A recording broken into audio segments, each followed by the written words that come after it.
শেখ হাসিনার মৃত্যুদণ্ডের রায় নিয়ে প্রতিক্রিয়া জানিয়েছে আন্তর্জাতিক সংস্থাগুলো। Accordance with international law, and that is not acceptable. The only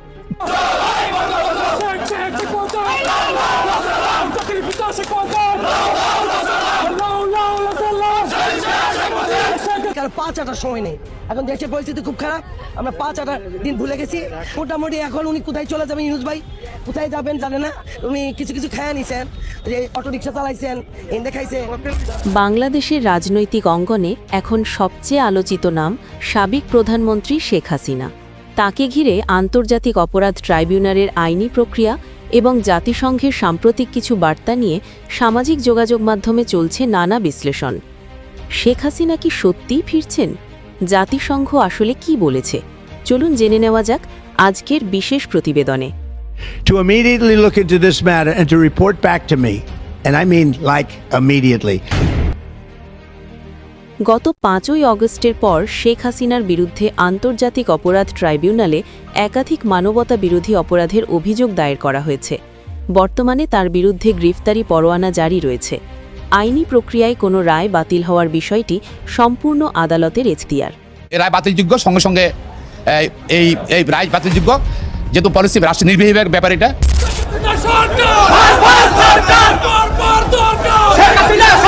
তবে রাজনৈতিক মহলে এ নিয়ে নানামুখী বিতর্ক রয়েছে।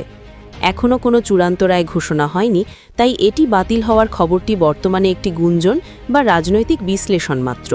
এই সাবেক প্রধানমন্ত্রী এই যে মামলা এনেছেন ওনার বিরুদ্ধে, এই মামলাটা এটা মিথ্যে মামলার রায়। জাতিসংঘের পক্ষ থেকে বাংলাদেশ পরিস্থিতি নিয়ে সবসময় স্বচ্ছ এবং নিরপেক্ষ তদন্তের তাগিদ দেওয়া হয়েছে। that is not peace. That is not justice. That is not in accordance with international law. জাতিসংঘ স্পষ্ট করেছে যে বাংলাদেশে যে কোনো বিচার প্রক্রিয়া যেন আন্তর্জাতিক মানদণ্ড অনুসরণ করে এবং স্বচ্ছ হয়। কোনো প্রকার রাজনৈতিক প্রতিহিংসা যেন বিচারের অংশ না হয় সে বিষয়ে তারা সতর্ক দৃষ্টি রাখছে। এছাড়া জাতিসংঘের মানবাধিকার হাই কমিশনারের দফতর থেকে জানানো হয়েছে তারা বাংলাদেশের বর্তমান পরিস্থিতি নিবিড়ভাবে পর্যবেক্ষণ করছে। তবে শেখ হাসিনার অনুপস্থিতিতে এই ধরনের রায় ভিত্তিহীন বলে জানিয়েছেন জাতিসংঘ। বাংলাদেশের রাজনীতিতে শেষ কথা বলে কিছু নেই। আন্তর্জাতিক আদালতের আইনি প্রক্রিয়া এবং জাতিসংঘের পর্যবেক্ষণ সব মিলিয়ে শেখ হাসিনার ভবিষ্যৎ এখন কোন দিকে যাচ্ছে। দর্শক, খুবই চমক জাগানো একটা খবর তৈরি হয়েছে। এই চমক জাগানো খবরটা আপনাদের সঙ্গে শেয়ার করতে চাই। আপনারা অনেকে হয়তো জেনে থাকতেও পারেন এরই মাঝে এই চমক জাগানো খবর। সেটা হচ্ছে যে আন্তর্জাতিক অপরাধ ট্রাইব্যুনালে সাবেক যে চিফ প্রসিকিউটর তাজুল ইসলামকে সরিয়ে দেওয়ার সাথে সাথে অনেক ঘটনা ঘটতে শুরু করেছে। তাজুল ইসলামের বিরুদ্ধে ঘুষ গ্রহণ এবং মামলা বাণিজ্য, মানে ওই যে রাজসাক্ষী তৈরি করার নাটক সাজানোর মাধ্যমে হাজার কোটি টাকার বাণিজ্য তৈরি করা, এরকম অভিযোগ যখন উঠেছে তখন সেই ট্রাইব্যুনালের নতুন চিফ প্রসিকিউটর ঘোষণা দিয়েছেন নিষ্পত্তি হওয়া মামলা, অর্থাৎ যে মামলায় রায় হয়েছে ট্রাইব্যুনালে, সেই মামলাও খতিয়ে দেখবেন নতুন করে তিনি। তাহলে কি শেখ হাসিনার বিরুদ্ধে যে আদেশ হয়েছে সেই আদেশে তাজুল ইসলামের অন্যরকম কোনো কারিসীমা ছিল? সেগুলো খতিয়ে দেখতে চাইছেন কেন নতুন চিফ প্রসিকিউটর? নতুন কোনো ইঙ্গিত কিংবা কোনো বার্তা আপনারা কি পাচ্ছেন? অনেক কথা বুঝে নিতে হয়, অনেক কথা মুখ ফুটে বলা লাগে না। আপনারা কি কিছু টের পাচ্ছেন?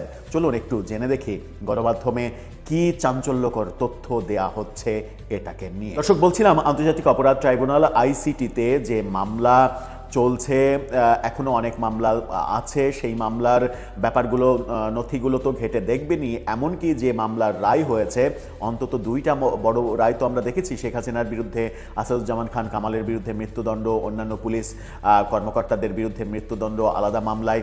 এই মামলাগুলো খতিয়ে দেখার ঘোষণা দিয়েছেন নতুন চিফ প্রসিকিউটর। ইত্তেফাকে এই খবরটা নিশ্চিত করছি, ইত্তেফাকের শিরোনামটা দেখে নিন।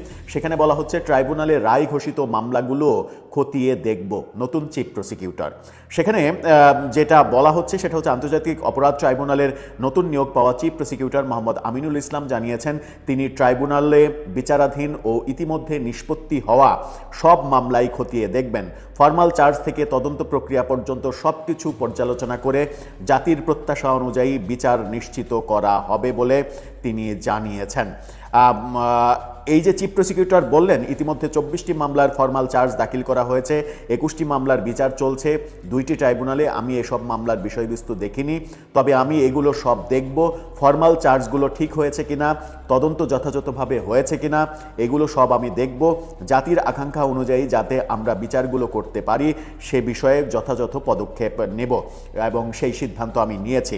রায় ঘোষিত মামলার বিষয়ে জানতে চাইলে তিনি বলেন যে রায় হয়ে গেছে সেগুলো আমার দেখবার সুযোগ হয়নি, তবে সেগুলো সবগুলো দেখার এখন সুযোগ রয়েছে, সেগুলোও আমি খতিয়ে দেখব যে কি হয়েছে, কোন প্রক্রিয়ায় হয়েছে, সঠিক প্রক্রিয়ায় হয়েছে নাকি ভুল প্রক্রিয়ায় হয়েছে, এই টোটাল ব্যাপারটা তিনি দেখতে চেয়েছেন। কিছু কি আন্দাজ করতে পারছেন? আমার মনে হয় যে এতটুকুতেই কিছু আন্দাজ করার কথা। আমার মনে হয় যে আন্তর্জাতিক মহল, বিভিন্ন মানবাধিকার সংস্থা থেকে চিফ প্রসিকিউটর তাজুল ইসলামের কর্মকাণ্ড, আদালতের কর্মকাণ্ড, শেখ হাসিনা কিংবা আসামিদের পক্ষে আইনজীবীদের হাস্যকর কর্মকাণ্ড, এই কর্মকাণ্ডের মাধ্যমে বিচার প্রক্রিয়াকে বিতর্কিতভাবে উপস্থাপন করা হয়েছিল নানাভাবে। সেই বিতর্ক যেন না থাকে সেই কারণে চিফ প্রসিকিউটর নতুন করে সেগুলো খতিয়ে দেখতে চাইছেন। এতে কি এরকমটাও হতে পারে যে রায় হয়েছে সেই রায়ও উল্টে যেতে পারে? দর্শক, আপনার কাছে সেই প্রশ্ন, উত্তর জানিয়ে লিখতে পারেন আমাদের কমেন্ট বক্স।